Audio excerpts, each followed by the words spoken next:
हाय नमस्कार सगळ्यांना, शुभ सकाळ.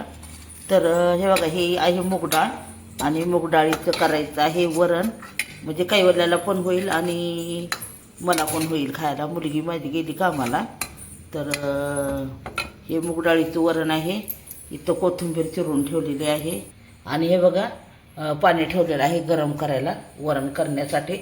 कधीही म्हणजे कुठलाही पदार्थ जर आपण करणार असेल, म्हणजे वरण आमटी किंवा पातळ भाजी करणार असणार, तर कधीही पाणी गरम करून घालावं हे महत्त्वाचं आहे.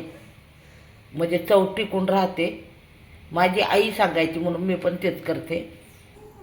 तुम्हाला काय वाटणार की मूग डाळीचं वरण म्हणजे एवढं काय त्याच्यात दाखवण्यासारखं आहे? तर जे नवीन लोक आहेत ना, त्यांना खरोखर एवढं काय माहीत नाही. तर चला, मी आता तेल गरम करायला ठेवलं. हे बघा, तेल गरम झालेलं आहे, त्यात मोहरी घातलेली आहे. एवढं काय अवघड नाही, पण आपलं नवीन जे लोक आहेत ना, खरोखर त्यांना एवढं काय माहीत नसतं. म्हणून आपला छोटासा प्रयत्न आहे व्हिडिओ बनवायचा. तर हे बघा, सर्व म्हणजे लसूण, हिंग, जिरं सगळं घालून घेतलेलं आहे आणि थोडंसं कोथिंबीर घालते बघा. हे बघा, छान त्याची फोडणी बसलेली आहे. हे बघा, एकच नंबर आहे बघा. किती छान वरण दिसतंय बघा. दिसतंय ना छान वरण? हे बघा, थोडीशी कोथिंबीर घालायची कधीही फोडणीमध्ये. काही काही लोक आहेत ना, तर हिरवी मिरची पण घालतात वरणामध्ये. पण कसं आहे, आमच्या काही वल्ल्याला खायचं आहे, त्यामुळं मी हिरवी मिरची नाही घालणार. बघा किती छान कलर आलेला आहे, एकच नंबर कलर आलेला आहे. आता मीठ टाकून घेते.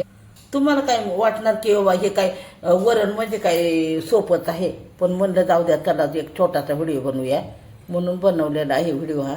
जे नवीन म्हणजे नवीन जी शिकत आहेत ना, तर त्यांच्यासाठी आपला हा व्हिडिओ आहे. जी जुनी आहेत लोक त्यांना काय सगळ्यांना माहीतच आहे, पण काही काही जी लोक आहेत ना, खरोखर आवर्जून व्हिडिओ बघतात रेसिपीचे व्हिडिओ. तर हे बघा, छानपैकी कढीपत्ता नव्हता घरामध्ये म्हणून कढीपत्ता नाही घातला मी. हे बघा, ही अजून कोथिंबीर. मला पहिले आवडत नव्हती कोथिंबीर, पण मला आता कोथिंबीर आवडते, त्यामुळे मी ना भरपूर अशी कोथिंबीर घालत असते. हे बघा, आता याला उकळी आली की झालं वरण. एकदम साधी आणि सोपी रेसिपी आहे.